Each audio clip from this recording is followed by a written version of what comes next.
You guys have to see this. Tara Setmayer from the Lincoln Project and Joy Reid are in rare form. It's a little longer. It's Saturday. Your attention span can do it. You won't regret it. How hypocritical. They don't want to be associated with Santos, but they're fine being associated with Matt Gaetz, who is alleged to have trafficked a little girl across state lines for sexual purposes. They're fine with being associated with Gosar's own family, says he's a racist. Jim Jordan, who was assistant coach, wrestling coach in Ohio, when a lot of bad things were done to some children.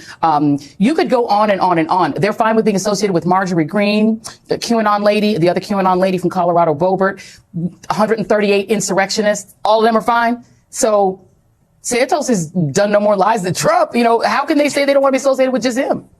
Because he did drag? Well, that's allegedly. Right. That's the thing. It's just really infuriating as we watch this unfold and we listen to Kevin McCarthy and others and try to just dismiss this and say, well, he was elected by his voters and he'll be seated like everyone else. And I mean, this idea that this is just, well, it's just another problem, like, you know, normal political issue. No, it's not. But these are the same people who voted for Donald Trump, who made excuses for Donald Trump. And we already know the litany of transgressions of Donald Trump, all in the name of political power. That's all this is about. So they literally revealed to the world that the Republican Party today has absolutely no principles, no foundation. They're willing to be as hypocritical as possible just for power.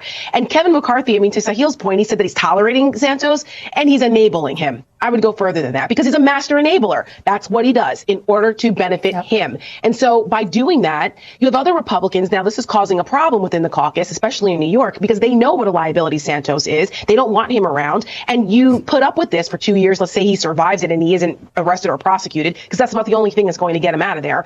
Then what happens in 2 years? This can all come caving in on them because they didn't stand up and get rid of this guy. This is a political nightmare for Kevin McCarthy on top of many others. So I don't know. What does it profit a man to gain the speaker's gavel just to lose the power and your soul at the same time?